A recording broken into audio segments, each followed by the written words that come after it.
Hey guys, I'm gonna be reading from this cutesy Timeless Treasures book I thrifted a while back that I really enjoy because it's really cute. I'll try some inaudible whispering, but this will be my first attempt at it. So if it's not very good, let me know in the comments. I do enjoy doing this type. Well, listening to this type of ASMR, and I'm kind of sick, so my voice is kind of stuffy, so I thought since I have a stuffy voice, I might try to do a little bit more soft-spoken ASMR, because I haven't really been good at soft-spoken ASMR. I'm doing a little bit more of that. It kind of has like a little shimmer to it. I have a new desk light that I received as a gift. So I have a little bit of different lighting than I usually do. So I can try different lighting and read you guys some of the little small stories in here. This is from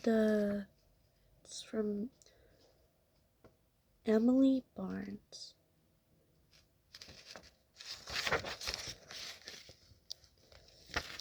It's a really old book from 1966.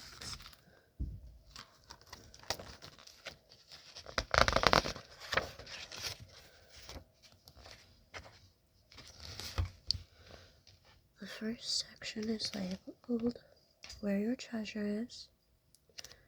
This book is about true treasure, about the things we hold in our hands and the memories we hold in our hearts.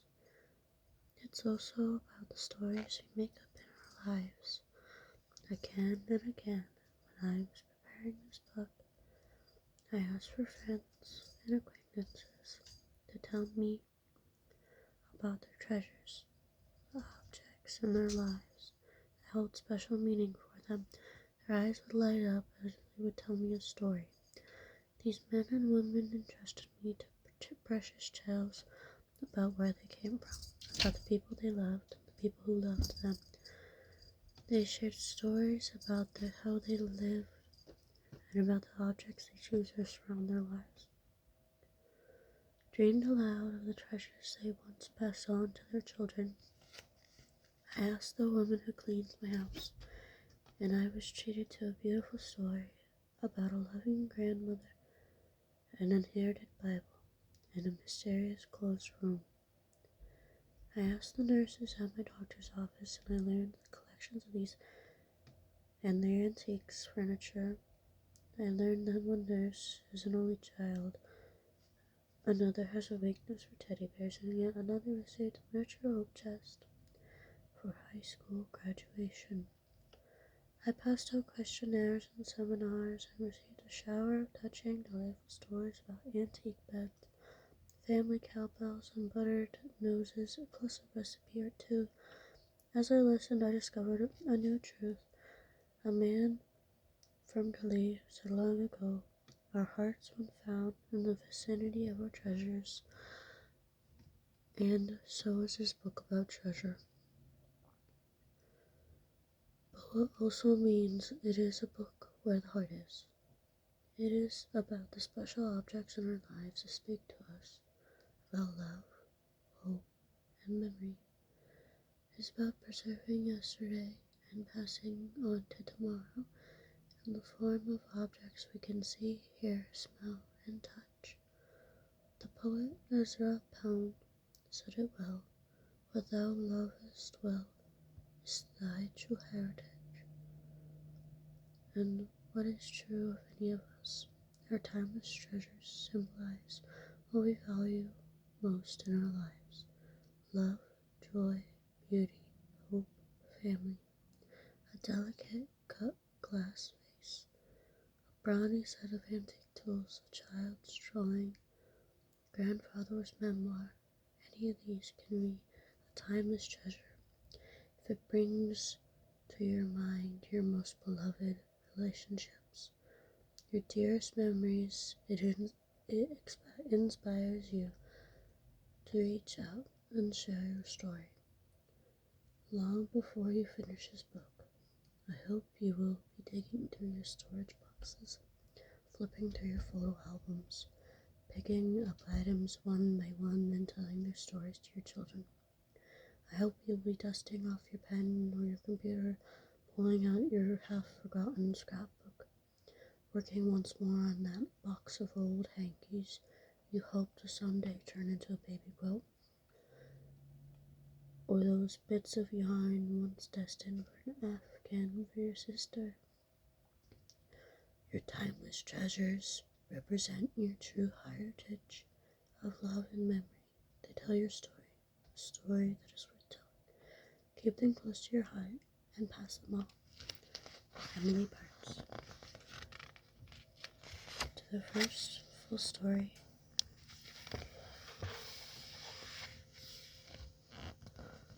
A homegrown heritage. A story your treasures will tell. It is just a button, a child's button. White, heart-shaped, no bigger than my thumbnail. It nestles in my band. Not even antique. It boasts no monetary value. And yet that button is timeless treasure to me, because it came from my green gingham dress. My mother was a dressmaker and a tailor's daughter. Her stitches and designs, her good taste in clothes were all part of the gift of the world, along with her gentle, loving spirit. And the dress made for me when I was 6 was a special gift of love. I remember watching her make it, her skilled feet setting up an intoxicating rhythm as she pumped the low treadle sewing machine. I remember trying it on. Her finish, the seams by hand, and the turning of generous hem with plenty of room to grow. When everything else was finished, she attached the dainty heart-shaped buttons, and then my beautiful dress was ready to wear. I put it on. The crisp fabric felt rusty and cool, the short sleeves puffed out prettily, the full gathered skirt twirled right over the petticoats. I put my hands on the big pockets and twirled again. I felt like a princess, and I wanted to wear that dress all the time. At first I thought the green dress was only for special occasions. I wore it to a wedding, to a funeral, and for company. The reason I loved my aunts and uncles visit was because I got to wear my special dress. It was one of those visits, though, that demoted my green gown to the second best. Our guests were late to arrive that day. I grew tired of waiting and went out to play, only to slip and fall in a nice pile of, well, suffice to say, a big dog playing there as well. My best dress, filthy and rather fragrant. Devastated, I pulled myself up to my feet and began crying to my mother. Ma always knew what comforted me to make things all right. Very gently, she pulled my special dress off my head, washed me in the dress, and assured me my treasure would be fine. It was, and it wasn't.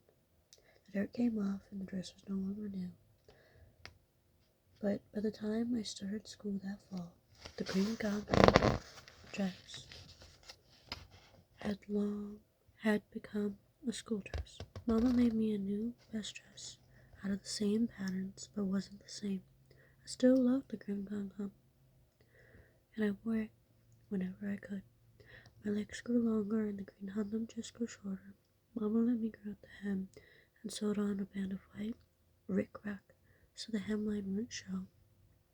Soon there were 2 rows of rick-rack, then 3. Then Mama said I finally couldn't wear my favorite dress to school anymore. But it would make a fine play dress, she said, with slacks underneath. So I wore it on Saturdays to ride my bike down to the beach. And there came a day where I just couldn't squeeze into my special dress no longer. I was 8 years old, a big girl now, and my beautiful green gingham went to my mother's rag box. But now my mother was teaching me to sew, and one of my first projects was to make an apron. Out came the green ham dress from the rag box of luxury. We cut off the gathered skirt and added a waistband, made use of the ties and the pockets and the breast out.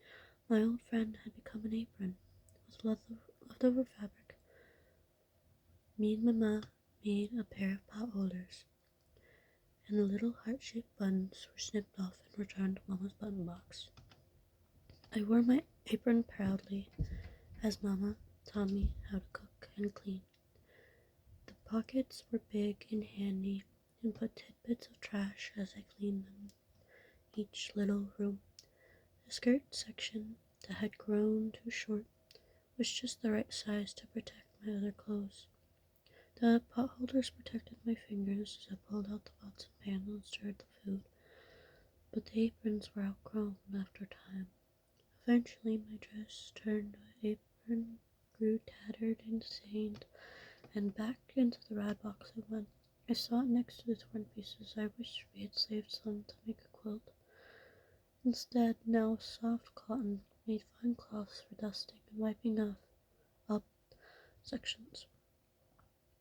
One day, I saw a big section of my gingham skirt swishing across the floor as a rag mop. Mama made her mops out of old rags. They worked beautifully.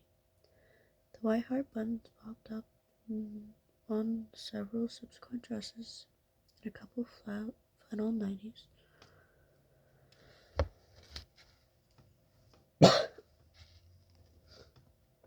Two of those little buttons survived, and one of them is nestled in my hand. It's just a button, but it's also a memory. It connects me with my mother, who gave me so much. It reminds me of her gentleness, her understanding, her diligent teaching. When I touch it, I somehow feel I'm touching her as well. And that button connects me with my mother. It also connects me with me. It reminds me of Emilie, who was a girl playing in the yard, a schoolgirl heading off to school, an older girl exploring the beach, a budding homemaker learning to sew and cook and clean. That one little button tells a part of my story. That's why for me, it's a timeless treasure. But it's not only my treasure. In fact, the older I grow, the more I feel I'm surrounded by treasures. The story boxes in my garage have perforated, and the quilts and spoons and teacups that stack in the corners that adorn my tables and warm my life.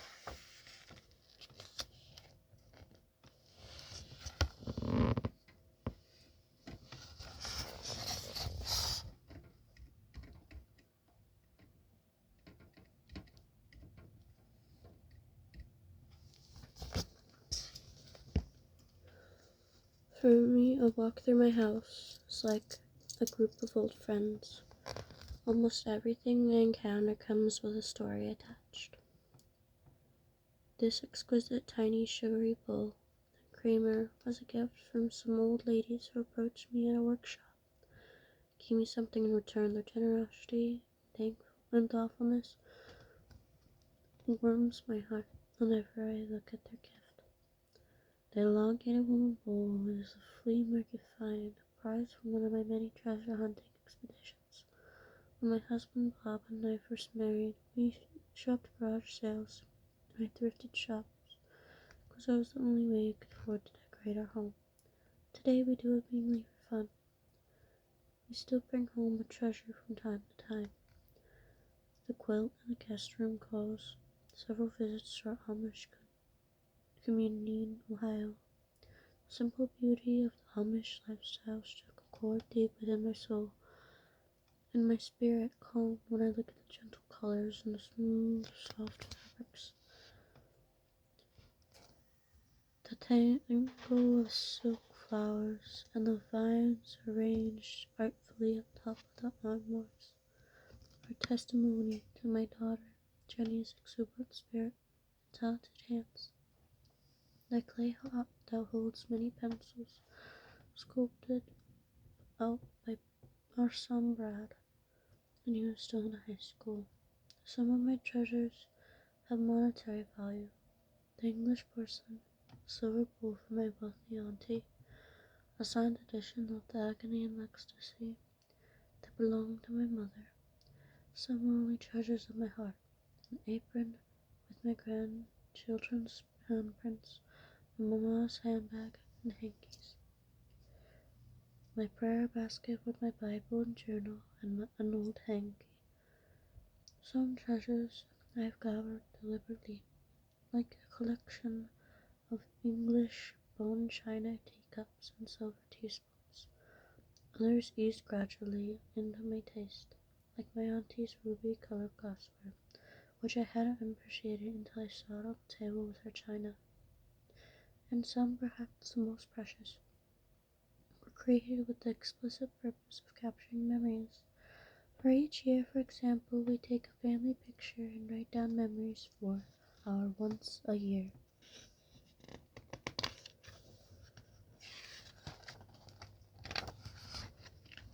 Christmas album. And each guest in our home autographs our "Your Special Plate" or outlines the hand on the sheet I used as a special tablecloth. Someday, I plan to turn this tablecloth into a kind quilt. All of these and more are the timeless treasures. They comfort me and bring me joy. My life is richer and touch I remember, than dust and more surely care. For maintenance is the price of loving anything on earth. From porcelain to people, these treasures of mine to pass on to my children, to my grandchildren, to my nieces and nephews, and a few special others whom I love. They are my homegrown heritage, and sharing with them, with those who come after me, represents sharing of hearts and hands across the generations. More and more, I feel this delighted responsibility is mine. More and more, I think myself as a keeper and preserver, a guardian of treasure trove that belongs to the future. But those who come after me, all my timeless treasures, I don't know. Who can understand the strange alchemy that turns stuff into treasure? What lasts and what doesn't is a mystery that challenges even the wisest minds. A poem written today will find itself in tomorrow's textbooks, or a recipe thrown together in a pioneer haste will become a family favorite passed down through the generations. What baby gift, perhaps chosen quickly on the way to the shower, will become a favorite possession and later a treasured memory? Most likely, my descendants will keep some of the treasure I have accumulated in my lifetime. Some they will sell, some they will use, and some they will carefully pack away for more future generations. And that is fine with me. I wouldn't want their lives to so crowded with my treasures and their stories they don't have room for their own. But I want to be a part of their lives. I want them to touch me somehow as they touch the things I have touched. I want them to know their heritage and their own tangible that reminds them of where they came from, so I may guard the treasures that tell the stories. This was Grandma Irene's. I tell my granddaughter Christine as we fasten the rhinestone brooch on the front of her flowing dress. She always loved beautiful clothes and beautiful things. This ladle was my daddy's, I told my friend as we worked in the kitchen together. This knife was his too. I remember watching him sharpen animal whetstone. My dad was a wonderful chef, and recently I discovered he was involved in producing movies too. Why don't you show the children your photo albums? I urged Bob's mother, whenever she babysits for my great-grandchildren. Tell them about the Afghan on the bed. Tell them about the ring.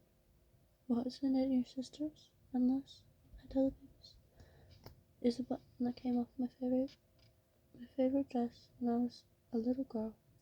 My mama made it. The stories, you see, are an important thing.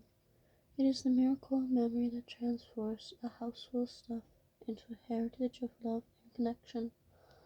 The treasures I hold closest to my heart, just as that tiny button that nestles in my hand, are the ones that connected the people I love and the people I have loved. They have meaning because they express something of who I am and where I came from and what I've done. And your timeless treasures will do the same for you.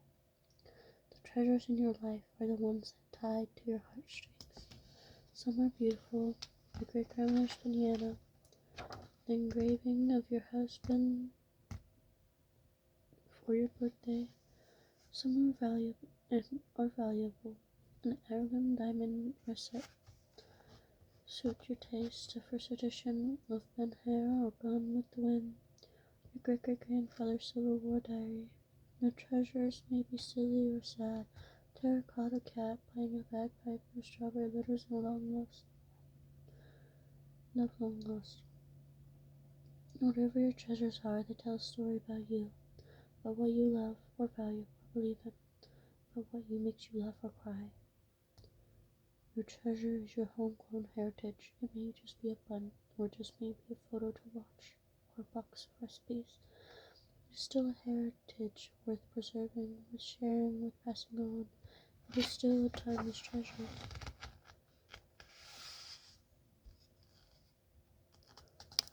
That is the first story. I think I'm going to be stopping here. I noticed my light kind of went off halfway through. But if you guys would like a second reading of this book, please let me know. If you think it was a good read aloud and a good bedtime story, let me know. I'll read some more. It's one of my favorites that I've read and thrifted. I hope you all have a very good night or evening or wherever you're at. Have good sleep, have a good day, or wherever you need. Remember to drink water and have something to eat. Have a wonderful day or night.